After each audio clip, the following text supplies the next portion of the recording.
Hey guys, welcome back to my channel. ഇന്നത്തെ video day 2 of 10 days ചലഞ്ചാണ്. ഈ വീഡിയോയിൽ 2 ദിവസത്തെ ക്ലിപ്പ് ഇൻക്ലൂഡ് ചെയ്തിട്ടുണ്ട്.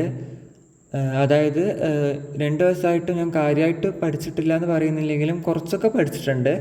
പക്ഷേ കാര്യമായിട്ട് വീഡിയോ എടുക്കാൻ പറ്റിയിട്ടില്ല. റീസൺ എന്താണെന്ന് വെച്ചാൽ കറണ്ട് ഉണ്ടായിരുന്നില്ല. അതുപോലെ തന്നെ മഴയും അതൊക്കെ ആയതുകൊണ്ട് വേറെ കുറച്ച് കാര്യങ്ങളൊക്കെ അങ്ങനെ പോയി. അപ്പോൾ ഇപ്പം ഞാൻ കഴിഞ്ഞ ക്ലിപ്പിൽ പഠിച്ചത് എന്താ വെച്ചാൽ physics first chapter just revise ചെയ്ത് നോക്കിയതാണ്, പഠിച്ചതല്ല. പിന്നെ അതിനുശേഷം ഞാൻ പുതിയൊരു ചാപ്റ്റർ പഠിക്കാമെന്ന് വിചാരിച്ചു. മൂവിങ് ചാർജസ് ആൻഡ് മാഗ്നറ്റിസം എന്ന് പറഞ്ഞ ചാപ്റ്റർ 4th ചാപ്റ്ററാണെന്ന് തോന്നുന്നു. അപ്പോൾ അതിനെ പഠിക്കാമെന്ന് വിചാരിച്ച് എക്സാമിനറിൻ്റെ ക്ലാസ് എടുത്തിട്ട് അത് കണ്ടിട്ടാണ് ഞാൻ പഠിക്കുന്നത്. പക്ഷേ ഈ ചാപ്റ്റർ ഞാൻ കംപ്ലീറ്റ് ഒന്നും ചെയ്തിട്ടില്ല. കുറച്ച് പോർഷൻസ് മാത്രമേ ഞാൻ കണ്ടുള്ളൂ. അപ്പോഴേക്കും എന്താ പറ്റിയ വെച്ചാൽ കറണ്ട് പോയി. പിന്നെ ഈ കറണ്ട് പോയതാണെങ്കിൽ കുറേ സമയം കഴിഞ്ഞിട്ടാണ് വന്നത്, അതായത് പിറ്റേന്ന് അങ്ങനെ വന്നത്. സോ ഇത് നെക്സ്റ്റ് ഡേയിലുള്ള ക്ലിപ്പാണ്. അന്നത്തെ ബാക്കിയുള്ളതൊന്നും ഞാൻ ഷൂട്ട് ചെയ്തിട്ടില്ല. ഇപ്പം ഞാൻ പഠിക്കുന്നത് എന്താണെന്ന് വെച്ചാൽ ബയോളജിയാണ്. Biology reproductive ഹെൽത്താണ്. ആ ചാപ്റ്റർ അത്യാവശ്യം ചെറിയൊരു ചാപ്റ്ററാണ്. പക്ഷെ ചെറിയ ചാപ്റ്റർ എന്ന് പറഞ്ഞിട്ട് കാര്യമില്ല. ഞാനിത് നോക്കിയിട്ടേ ഇല്ല. ആകെ ഇപ്പോൾ ഒരിക്കൽ ടെക്സ്റ്റ് എങ്ങാനും വായിച്ചതെങ്ങാനേ ഉള്ളൂ. അതാണെങ്കിൽ ഞാൻ കംപ്ലീറ്റ്ലി മറക്കുകയും ചെയ്തു. അപ്പോൾ എനിക്ക് ഈ ചാപ്റ്ററെ പറ്റി വലിയൊരു ഐഡിയ ഇല്ല. അപ്പോൾ ഞാൻ എന്ത് വിചാരിച്ചു വെച്ചാൽ സൈലത്തിൻ്റെ ഒരു ക്ലാസ് കണ്ടിട്ട് നോട്ട് പ്രിപ്പയർ ചെയ്ത് അത് വായിക്കാമെന്ന് വിചാരിച്ചു. പിന്നെ ടെക്സ്റ്റോ അല്ലെങ്കിൽ വേറെ ഗൈഡോ വായിച്ചാൽ കുറച്ചും കൂടി മനസ്സിലാവുമല്ലോ.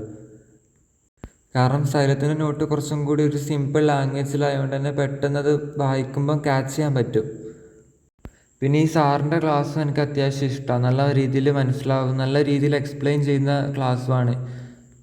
പിന്നെ ഈ ചാപ്റ്ററും അത്ര വലിയ ചാപ്റ്ററും അല്ല, കുറച്ച് ചെറിയ ചാപ്റ്ററും പിന്നെ സിമ്പിളായിട്ടുള്ള കാര്യങ്ങളൊക്കെ തന്നെ ഇതിൽ പറഞ്ഞു പോകുന്നുള്ളൂ. അങ്ങനെ ടഫായിട്ടുള്ള കാര്യം, കോംപ്ലിക്കേറ്റഡ് ആയിട്ടുള്ള കാര്യങ്ങൾ ഈ ചാപ്റ്ററിലില്ല. അപ്പോൾ ഒരു അറൗണ്ട് 1 ഹവറിനുള്ളിൽ തന്നെ ഞാനത് ചാപ്റ്റർ കംപ്ലീറ്റ് നോട്ട് എഴുതി കയ്യിലും ക്ലാസ് ആണല്ലൊക്കെ കഴിഞ്ഞിട്ടുണ്ടായിരുന്നു. പിന്നെ ഞാൻ എന്താ ചെയ്തത് വെച്ചാൽ ഒരു ഗൈഡ് വായിക്കുകയാണ്. അതായത് ആ ചാപ്റ്ററിൻ്റെ റീപ്രൊഡക്റ്റീവ് ഹെൽത്തിൻ്റെ ഗൈഡ് വായിക്കുകയാണ്. പിന്നെ അതിൽ ആ ഒരു ലാംഗ്വേജ് എനിക്ക് പെട്ടെന്ന് തിരിയുന്നില്ല എന്നുണ്ടെങ്കിൽ ഞാൻ എന്ത് ചെയ്യും, ആ നോട്ടിൽ ഉള്ള കാര്യം നോക്കും. അപ്പോൾ എനിക്കിത് മനസ്സിലാവുന്നുണ്ട്.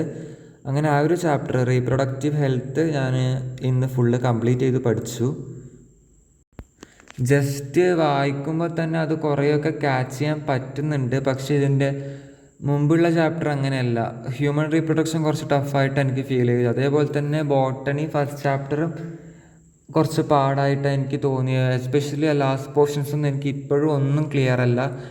അപ്പോൾ ഈ നെക്സ്റ്റ് എന്തായാലും ബോട്ടണിയിൽ ആ ഒരു ഫസ്റ്റ് ചാപ്റ്റർ പഠിക്കണം എന്നാണ് ഞാൻ ഇപ്പോൾ വിചാരിക്കുന്നത്.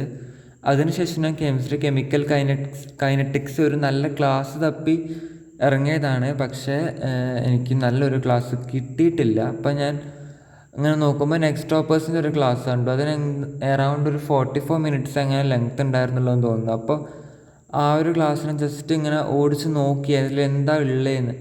അപ്പോൾ അത്യാവശ്യം ക്വസ്റ്റ്യൻസ് അവർ ചെയ്യിപ്പിക്കുന്നുണ്ട്. ക്വസ്റ്റ്യൻസ് അത്ര വലിയ ടഫ് ക്വസ്റ്റ്യൻസും അല്ല. പിന്നെ അങ്ങനെ ചാനൽ ചെക്ക് ചെയ്ത് നോക്കിയപ്പോൾ അതിലിങ്ങനെ ബാക്ക്ലോഗ് സീരീസ് നടക്കുന്നുണ്ട്. അപ്പോൾ അതിൽ ആവശ്യമുള്ള ചാപ്റ്റർ, അതായത് ഒരു ആദ്യത്തെ 4-5 ചാപ്റ്റർ അവരെടുത്ത് തീർക്കുന്നുണ്ട് ഒരൊറ്റ ലൈവിൽ, ഒറ്റ ക്ലാസ്സിൽ. അപ്പോൾ അത് അത്യാവശ്യം യൂസ്ഫുള്ളായിട്ട് എനിക്ക് തോന്നി. പിന്നെ ആ ഒരു ലാംഗ്വേജിൻ്റെ പ്രശ്നമേ ഉള്ളൂ, അത് ഹിന്ദി ലാംഗ്വേജാണ്. പക്ഷേ എന്തായാലും അത്യാവശ്യം മനസ്സിലാവുന്നൊക്കെ ഉണ്ടെന്ന് തോന്നുന്നു. അപ്പോൾ എന്തായാലും ഞാൻ ഇപ്പോൾ വായിക്കുന്നത് ഞാൻ നേരത്തെ എഴുതി വെച്ച നോട്ടാണ്. അത് റീപ്രൊഡക്റ്റീവ് ഹെൽത്തിൻ്റെ ആ ഒരു നോട്ടാണ് ഞാനിപ്പോൾ വായിക്കുന്നത്. ഈ നോട്ട് സത്യം പറഞ്ഞാൽ ഒന്നുമില്ല, ഭയങ്കര സിമ്പിൾ ലാംഗ്വേജാണ് സൈലത്തിൻ്റെ ഈ ഒരു ചാപ്റ്റർ നോട്ട്. ഈ ഒരു ചാപ്റ്റർ മാത്രമല്ല, എനിക്ക് തോന്നുന്നു ഒരുവിധം എല്ലാ നോട്ടും അത്യാവശ്യം സിമ്പിളായ ലാംഗ്വേജിലാണ് അവർ പ്രിപ്പയർ ചെയ്തതെന്ന് തോന്നുന്നു. പിന്നെ എനിക്കറിയാം വീഡിയോ കൂട്ട് ലെങ്ത്തില്ല. കാരണം എന്താ വെച്ചാൽ അത്യാവശ്യം ക്ലിപ്സൊക്കെ ഷൂട്ട് ചെയ്തിട്ടുണ്ടെങ്കിലും ആ ഒരു കറണ്ട് പോയ ടൈമിൽ ആ ഒരു ക്ലാരിറ്റി കിട്ടിയിട്ടുണ്ടായിരുന്നില്ല. അങ്ങനെ ആ ഒരു കുറേ ക്ലിപ്പ് കളഞ്ഞു. പിന്നെ വേറെ കുറേ ക്ലിപ്പിൻ്റെ ആ ഒരു പോരായ്മകളൊക്കെ കാരണം കുറേ ഒന്നും ആഡ് ചെയ്തിട്ടില്ല. അങ്ങനെ പോയതാണ്. നെക്സ്റ്റ് വീഡിയോ മുതൽ ശരിയാക്കാം. അപ്പോൾ 11 മണിയൊക്കെ കഴിഞ്ഞപ്പോൾ ഞാൻ നേരെ ഉറങ്ങാൻ പോയി. അപ്പോൾ വീഡിയോ ഇത്രയേ ഉള്ളൂ. ഈ വീഡിയോ അത്ര വലിയ നല്ല വീഡിയോ അല്ല എന്ന് എനിക്കറിയാം. അപ്പോൾ എന്ത് ചെയ്യാം, നെക്സ്റ്റ് വീഡിയോ മുതൽ നല്ലൊരു വീഡിയോ ആയിട്ട് വരാം.